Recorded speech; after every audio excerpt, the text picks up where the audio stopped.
Olá, sejam todos bem-vindos a mais uma aula do 7º ano, do 2º bimestre. Hoje nós temos uma aula de diversidades culturais no Brasil, indígena e africana. Eu estou aqui na companhia da professora Andréia. Bom dia, professora. Bom dia, professora Milene. Bom dia, estudantes, professores, PCNPs. É com muita alegria que estamos aqui em mais uma aula do 7º ano. Muito bem. Então, lembrando, né, que essa é uma aula do 6º ano, do 2º bimestre, né? Mais uma vez, todos os alunos, professores e PCNP, sejam bem-vindos a essa aula. E lembrando que essa aula é uma aula construída, né, em colaboração aí com a participação da equipe curricular da COPED. Então, nós temos aí, está aparecendo para vocês na tela, o nome, né, da equipe curricular, que nós temos a professora Andréia, que está aqui com a gente, a professora Mariana, que vocês já conhecem, eu, que sou a professora Milene, e também o professor Sérgio, que atua aí, né, nas elaborações das aulas. Então, eu vou pedir para que vocês anotem aí o que nós vamos trabalhar no dia de hoje. Então, vai aparecer para vocês aí na tela. Anotem essas informações para que vocês possam até discutir com os professores. Então, lembrando que é uma aula do 7º ano, do 2º bimestre. A habilidade do currículo é, lembrando que é do currículo paulista, analisar as influências indígenas e africanas no processo de formação da cultura brasileira e relacioná-las com a atuação dos movimentos sociais contemporâneos no Brasil. A unidade temática é conexões e escalas, né? O objeto de conhecimento é formação territorial do Brasil, né? Então, mais uma vez, sejam todos bem-vindos para mais uma aula do 7º ano de Geografia, né, professora? Isso, obrigada, professora Milene. Então, lembramos, estivemos aqui ontem com vocês, né, nós fizemos uma retomada, né, dos processos migratórios, dos principais deslocamentos, né, dos grupos que vieram para o Brasil, e começamos a falar um pouco sobre essas influências indígenas e africanas na formação da cultura brasileira. Então, acompanhem conosco na tela, só um momento de retomada de conceitos, né? Nós temos as principais matrizes étnicas no Brasil. Então, indígena, portuguesa e africana. É importante lembrar que cada uma tem um legado cultural específico, influências no processo histórico e de povoamento do Brasil, e que tantos outros povos e grupos contribuíram e contribuem ainda para a composição da identidade, da cultura brasileira, né? Então, agora a gente tem um vídeo, não é isso, professora? Muito bem, nós vamos assistir um vídeo, né? Um vídeo que retrata aí a diversidade étnica, linguística e cultural dos povos indígenas do Brasil, tá ok? Acompanhem o vídeo, façam suas anotações e já retornamos. O Brasil tem mais de 800 mil índios de 300 etnias e que falam mais de 270 línguas. Nesta semana, o Encontro das Culturas Indígenas em São Paulo reúne lideranças de várias dessas etnias. O objetivo é divulgar a cultura e as tradições de cada um dos povos e discutir as políticas públicas para a proteção das tribos e dos territórios. Diferentes tradições indígenas em um só lugar. O professor Beuari, da tribo Tembé, do Pará, caça com arco e flecha. Para nós tudo tem uma ciência, né? Então isso não pode deixar à toa, né? Assim, deixar acabar. Nós temos que continuar com ela. E tem muito mais no Encontro das Culturas Indígenas. Este instrumento, o maracá, feito de cabaça e sementes, é utilizado em danças e rituais de reza. Teve também contação de história. Este índio explica a origem de nomes de alguns lugares. Por exemplo, Niterói, no Rio de Janeiro, significa água escondida em tupi. O artesanato é feito principalmente de penas, madeira e muitas sementes. Música e dança marcam as culturas. Que é o canto e dança, né, que se chama toré, que é uma dança sagrada, onde a gente, no momento que a gente está dançando esse toré, a gente invoca os seres da natureza. Eu gostei, eu achei ela motivante e eu gostaria também de dançar junto com eles. Cerca de 200 pessoas de 70 etnias indígenas participam aqui deste encontro no Sesc em São Paulo.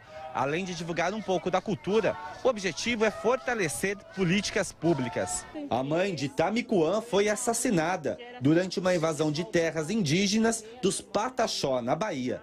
Depois, ela veio para São Paulo para estudar serviço social. Como nós indígenas precisamos de sair das nossas terras ou da nossa cidade para estar estudando, para estar levando um conhecimento para o nosso povo, futuramente sim, eu gostaria de estar voltando, sim. São 100 lideranças, né, nacionais das etnias que estão lá para compor políticas públicas. Muito bem, estamos de volta. Só gostaríamos de lembrar que essa aula, né, como nós estamos falando da diversidade cultural, ela é uma aula que nós vamos ter a presença aí de diversos vídeos. Então é importante, aluno, que nesse momento você registre no seu caderno as suas dúvidas, as suas percepções, faça as suas anotações, né, discuta com o seu professor, com os seus colegas. Então isso é muito importante. Quando nós estamos falando de diversidades culturais, então, além do que nós estamos falando, é importante a gente visualizar, né, entender esses movimentos. Então, por isso que hoje a nossa aula é uma aula repleta, nós vamos ter vários vídeos curtinhos, né, lógico, mas vários vídeos. E nesse momento eu gostaria até de deixar uma dica para vocês. Tem provavelmente vocês já assistiram, né, no momento de infância de vocês, mas tem um vídeo do Cocoricó que chama Tupi. E ele é bem legal, ele é uma música onde é narrado as influências da língua tupi no nosso dia a dia. Então, vale a pena conferir. Então, lembrando que é uma música do Cocoricó, que tem o nome Tupi. Tá ok? Não é isso, professora? Isso mesmo. Excelente recomendação, professora. Obrigada. Então, agora, mais uma vez na tela, só um resuminho do que nós conversamos ontem na aula, né? Então, para lembrar dessa questão das influências indígenas e africanas na formação da cultura brasileira, ontem vocês foram muito participativos, né? Nós agradecemos, trouxeram muitas contribuições. Muitos alunos falaram, né, que entre as diversas contribuições, nós temos a culinária, né, com a questão da alimentação, religiões, literatura, arte, técnicas, conhecimentos diversos, entre outros. Então, aprender e compreender a questão da diversidade cultural no Brasil é um grande desafio, né? Essa aula é um começo de conversa, de diálogo com vocês, né? Uma continuidade de diálogo, mas é importante que você aprofunde junto com seus professores e colegas e familiares, né? Então, a geografia, ela contribui para a gente aprofundar esses estudos, né? E principalmente entender as transformações dos diferentes territórios, né? Seja eles indígenas, né? Territórios de tantos outros povos. Agora, a professora Milene vai apresentar para vocês uma atividade de sondagem. Muito bem. Vai aparecer para vocês, né, a sondagem. Lembrando que a sondagem é um momento onde a gente pode discutir o que vocês já aprenderam, colocar suas dúvidas, né? Então, acompanhem aí. Cite um exemplo de manifestação cultural indígena ou africana que você conhece na sua cidade. Prestem bastante atenção na perguntinha, hein? Cite um exemplo de manifestação cultural indígena ou africana que você conhece na sua cidade. Tá, ok? Participem aí no chat, daqui a pouco nós retornamos aqui para ler algumas contribuições. Muito bem, estamos de volta. Nossa, vários alunos aqui participando, eles estão super participativos. Então, eu vou ler algumas contribuições, lembrando que cite um exemplo de manifestação cultural indígena ou africana que você conhece na sua cidade. Então, antes de eu ler algumas contribuições, a Graziele colocou, bom dia, profs. Bom dia, Graziele. Bom dia. O Victor colocou candomblé, né? Lembrando que o candomblé aí é uma manifestação, né, religiosa, cultural, né? O Victor colocou, o Cauã colocou feijoada, a Manuele colocou capoeira e o Eric falou da comemoração da consciência negra. E aí, professora? Muito bom, professora Milene, excelentes contribuições, né? Vocês cada vez mais participativos, e é isso mesmo que a gente gostaria sempre nas aulas aqui de geografia, em todas as aulas do Centro de Mídias. Nós identificamos aqui tantas outras contribuições e a gente gostaria de destacar duas em especial. Então, a gente tem, por exemplo, professora Milene e estudantes, o Caiapó, né, que é uma manifestação cultural relacionada a diversos ciclos culturais, né, a tantas outras situações. Ela acontece muito nos municípios de Ilhabela, Piracaia, São José do Rio Pardo, São Sebastião. E uma outra manifestação cultural, que pode ser que seja aí do seu município também, são as congadas, né, conhecidas também como congos. Ela acontece muito nas cidades de Cotia, Cunha, Ubatuba, Piraju, Franca e também na cidade da professora Milene, que é Paraibuna. Além dessa manifestação, professora, o que mais acontece no seu município? No meu município nós temos uma atividade muito bacana, né, que é a capoeira, e também nós temos o Moçambique, né, que é uma forma aí de cultura, de arte, de expressão corporal, né, música, é super bonito, as apresentações. Então, no meu município, sem dúvida, um item a ser destacado é o Moçambique. Olha, muito bom. Então fica a nossa sugestão, né, para você conhecer um pouco mais do seu município, das manifestações culturais que ocorrem aqui no estado de São Paulo, e a gente tem uma outra oportunidade mais adiante de conversar um pouco mais sobre isso. Na tela, para vocês agora, nós temos duas sugestões de atividades para aprofundamento dos estudos. Então, são sugestões, converse com seus professores, né? Verifique se é possível desenvolver nesse momento. Então, vamos lá. Qual é a primeira sugestão, professora Milene? A primeira sugestão é aí uma produção, né, de desenhos. E lembrando, né, que esse é um momento tão bacana, a gente está falando de manifestações, né? Eu tenho certeza que aí na cabeça de vocês está passando várias possibilidades. Então, pesquise quais são os principais troncos étnicos da população indígena, suas ramificações, né? Você pode escolher aí um aspecto para poder se aprofundar, procure imagens, né? Faça aí uma bela produção de desenho.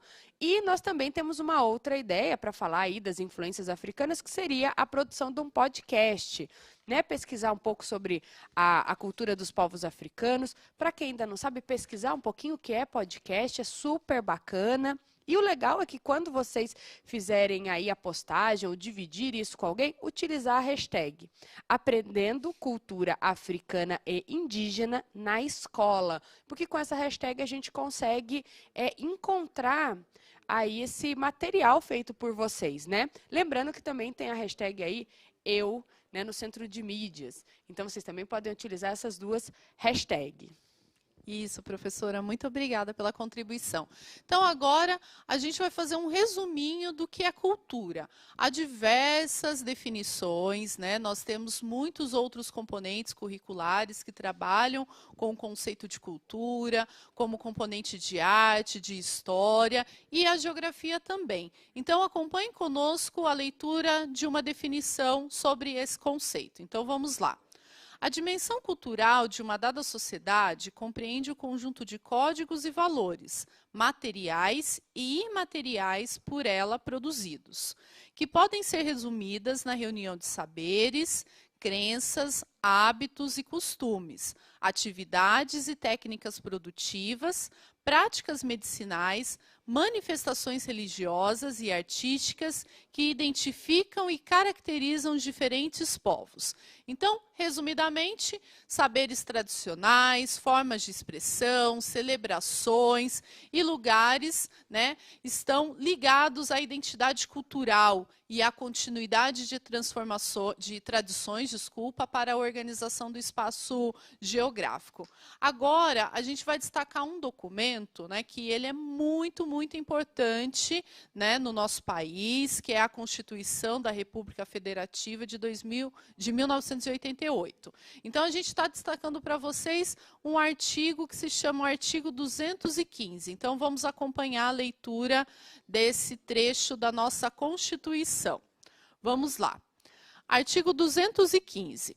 O Estado garantirá a todos o pleno exercício dos direitos culturais e acesso às fontes da cultura nacional e apoiará e incentivará a valorização e a difusão das manifestações culturais.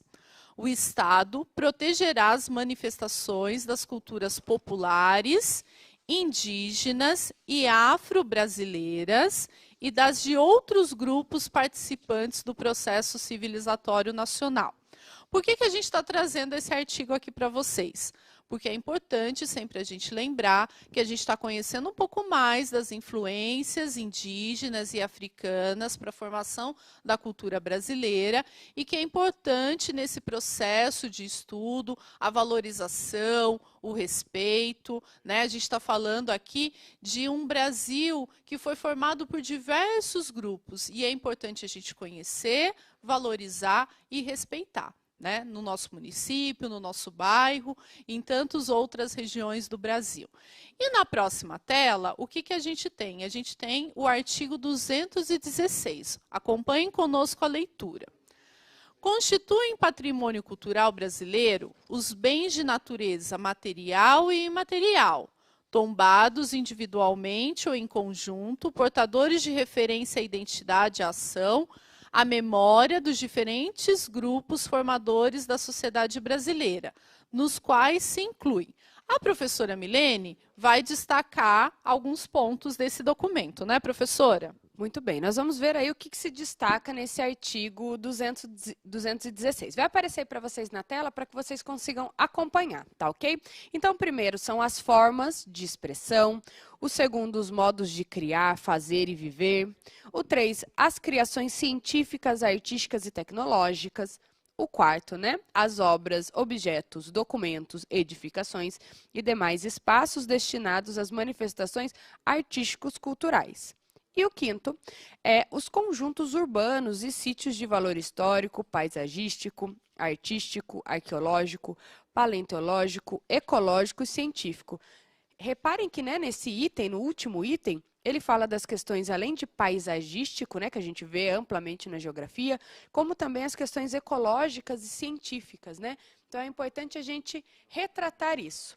E agora, falando em toda essa questão, né, da Constituição, que está previsto na Constituição, nós vamos observar um patrimônio histórico, cultural e ambiental. Então, observem aí na tela de vocês, nessa imagem, que é um trecho da Mata Atlântica, né, que se inicia na Serra da Jureia e vai até a Ilha do Mel, e foi declarado aí reserva da biosfera pela Unesco em 1991. Reparem a beleza, né, natural, a gente consegue ver os planos, né, em primeiro plano a gente tem uma vegetação em tonalidade verde bem bonita, a gente consegue ter aí um espelho d'água, essa observação, a presença dos mangues, né? Lembrando que é o patrimônio natural mundial, né? Então, sem dúvida, quando nós falamos em patrimônio, nós não podemos esquecer da importância da Mata Atlântica para a comunidade e para o Brasil. Isso mesmo, professora. Mas o nosso objetivo nessa aula é tratar um pouco mais do patrimônio imaterial no Brasil. Então, nós temos muitas manifestações culturais de diferentes povos que se tornaram patrimônio imaterial. Nós trouxemos para destacar para vocês aqui 4 exemplos. E desses 4 exemplos, nós trouxemos 2 vídeos. Então, vamos lá anotar quais são essas manifestações que seria muito legal se você aprofundasse com seus colegas e professores depois do estudo. Então, a primeira manifestação que se tornou patrimônio imaterial foi o Círio de Nazaré, em Belém do Pará. Vocês já devem ter visto noticiários, reportagens sobre essa manifestação. O segundo exemplo é o frevo do Carnaval do Recife. Você conhece, professora? Conheço. Inclusive, esse ano estava lá, né? Nós não estávamos no momento de pandemia, estava lá no Carnaval, no frevo de Recife. Isso, muito bom. Vocês também já devem ter conhecido ou já participado dessa manifestação. E também a gente tem o terceiro exemplo, que é uma expressão gráfica e oralidade entre povos, né, indígenas do Amapá, e também o samba de roda do recôncavo baiano. Então, agora, nós temos uma definição muito rápida do que é o patrimônio imaterial. Então, acompanhem conosco a leitura dessa definição. Vamos lá. O patrimônio imaterial é parte do patrimônio cultural de povos e comunidades. envolve práticas e saberes transmitidos de uma geração a outra e recriados ao longo do tempo. A partir desses conhecimentos, promove-se a identidade e a continuidade do grupo, contribuindo para a diversidade cultural da sociedade. Então, ou seja, o patrimônio imaterial brasileiro é composto por aqueles bens que contribuíram para a formação da sociedade brasileira. Então, agora a gente tem um vídeo, não é isso, professora? Muito bem, nós vamos ter um vídeo que, na verdade, é uma reportagem, né, bem bacana, que vai tratar aí da arte indígena como patrimônio imaterial. Acompanhem o vídeo, registrem aí suas percepções, dúvidas e nós já retornamos. Agradeço dono da floresta, dono do rio, dono da terra, dono do peixe. E foi assim que Alcuru começou a nossa entrevista, pedindo licença à natureza para falar sobre a sua cultura, a arte Cusiuá. Pinturas corporais, desenhos e cores. Tudo isso representa a maneira como os índios Wayampi do Amapá se expressam. Desde pequenos, eles aprendem que essa arte faz parte da identidade cultural do seu povo. Cusiuá é um desenho que a gente transmite para nosso povo, para crianças, para nossas gerações. O que a gente transmite? São dificuldades para transmitir, perigos. A arte Cusiuá foi o primeiro bem imaterial reconhecido no país. Desde 2002, ela é patrimônio cultural do Brasil e da humanidade. E agora o IPHAN revalidou esse título justamente por reconhecer a importância cultural dessa expressão para o povo indígena. Essa política, ela não prevê apenas o registro de um bem cultural de natureza imaterial, né? Mas ela prevê principalmente ações de salvaguarda para esses bens e principalmente para os detentores desse bem. E aí, dentro dessa política, a parte mais importante dela são justamente as ações de salvaguarda. Um bem, depois que ele é registrado, depois que ele é reconhecido como um patrimônio cultural do Brasil, ele tem que passar por uma revalidação 10 anos após o registro. A cada 10 anos você renova isso. Por quê? Porque diferentemente do patrimônio material, que é tangível, que é um patrimônio que é tombado, são as coisas, né? O patrimônio imaterial, o intangível, na verdade, ele está nas pessoas. Isso, voltamos aqui para o Centro de Mídias, você está conosco aqui na aula do 7º ano. Hoje a gente está falando um pouco mais sobre diversidade cultural, especialmente a partir das contribuições, né, dos povos indígenas e também africanos.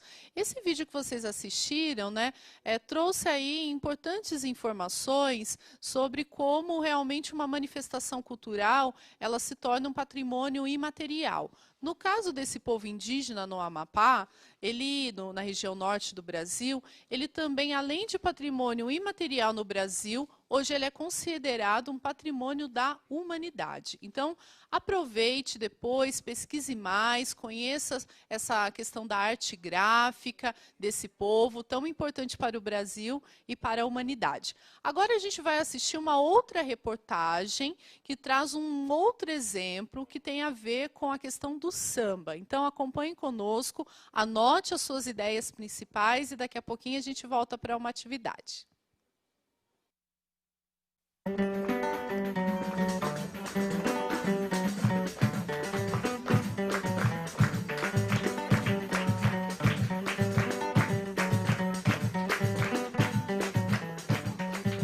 Eu gosto do samba.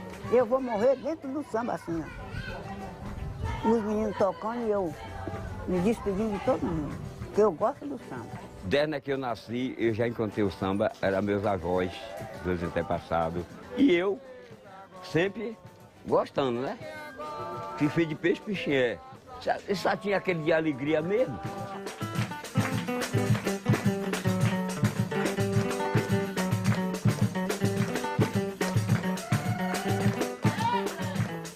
E aqui é terra quilombola.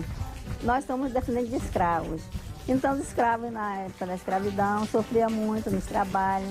Durante a noite eles se reuniam para contar o sofrimento do dia a dia.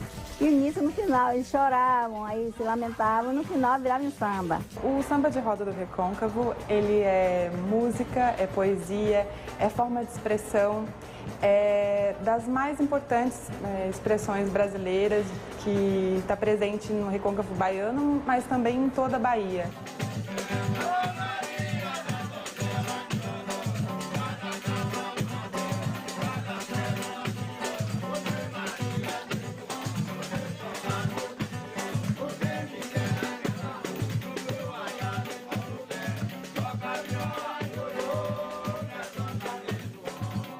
Então esse samba é um samba que nós que vai retratando a nossa vivência, o que já vivemos, o sofrimento que vai passando. Então quando a gente cai no samba, a gente esquece de tudo. A gente só quer saber sambar. Se você vê quando toca, a gente chega a se balançar sem querer, né?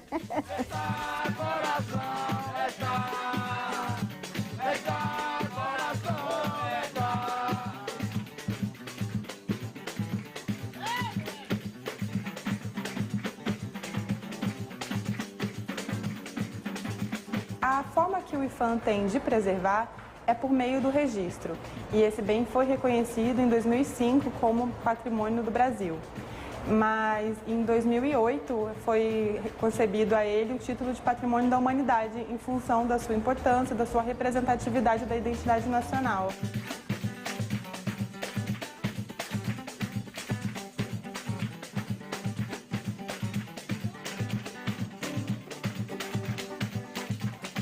Sabe o que é que eu fiz, uma ocasião, para poder eu chegar no samba?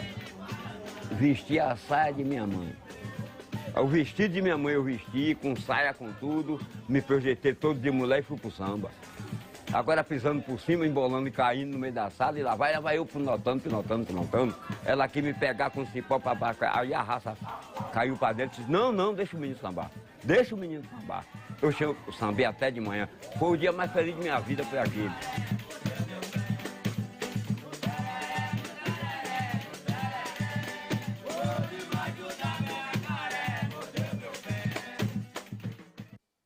Oi, voltamos aqui para o Centro de Mídia. Vocês tiveram a oportunidade de conhecer um pouquinho mais sobre o samba de roda do Recôncavo Baiano. Lembrando também que é um exemplo de patrimônio imaterial do Brasil e da humanidade. Então, resumidamente, né, é uma expressão musical, poética, festiva, das mais importantes aqui do Brasil. A professora Milene agora vai apresentar uma atividade, não é isso, professora? Muito bem. Nós vamos fazer uma atividade, mas antes de eu falar da atividade, nós vamos primeiro fazer uma rápida observação do mapa, que inclusive será o mapa da atividade. Então vai aparecer para vocês na tela atividade 1 e um mapa. E o que é importante da gente ressaltar nesse mapa? Que ele é um mapa que representa grupos artísticos, em especial a capoeira. Então está sendo representado aí grupos artísticos, mas com ligação à capoeira, tá ok? Lembrando que a capoeira é uma manifestação artística, né, de matriz africana, e nós temos aí várias definições, né, várias origens dessa palavra, dessa prática, que inclusive a professora André vai falar um pouquinho para vocês mais para frente. Então, só observem o mapa, observem a concentração, né, desses grupos artísticos, para que a gente consiga aí fazer a nossa atividade. E no próximo slide, nós já vamos ter o mapa com a pergunta. Então, acompanhem aí os questionamentos. O primeiro questionamento é: quais são as regiões com maior concentração de grupos de capoeira no território brasileiro? E o segundo questionamento: quais são os motivos associados a essa concentração? Bem, estamos de volta, nós estávamos aqui filtrando, né, as respostas, as informações, e para o primeiro questionamento, quais são as regiões com maior concentração de grupos de capoeira no território brasileiro, a maioria dos alunos colocou a mesma resposta, professora, mas eu vou destacar aqui alguns. O Marcelo, o Breno e a Rita Beatriz colocou que a maior concentração estava no Sudeste e Nordeste. E para o segundo questionamento, quais são os motivos associados a essa concentração? Nós tivemos várias respostas, mas eu destaquei duas aqui. Na verdade, uma que são ligadas. tanto o Armando quanto o Newton colocaram que, por conta da imigração, né, essas regiões elas eram centros, aí, polos desse desenvolvimento da capoeira. Tá bom. Obrigada, professora. Agradeço aos estudantes também que registraram suas respostas. É sempre bom lembrar que esse espaço é muito importante. É um espaço de aprendizagem, de troca de experiências e também um momento de tirar dúvidas. Então, vamos lá. É importante a gente lembrar que a capoeira é um elemento da cultura popular brasileira, né? A sua origem nas matrizes africanas é muito importante a gente destacar. Ela associa tanto a questão da luta, a dança, né? A questão do movimento. Provavelmente nas aulas de educação física vocês já viram ou, né, terão oportunidade de conhecer mais. E para a primeira resposta, né, a primeira questão, então quem colocou Sudeste e Nordeste está muito próximo dessa resposta, né, professora? Dentro da região Sudeste, destaca-se o estado de São Paulo e o Rio de Janeiro, e na região Nordeste, o estado da Bahia.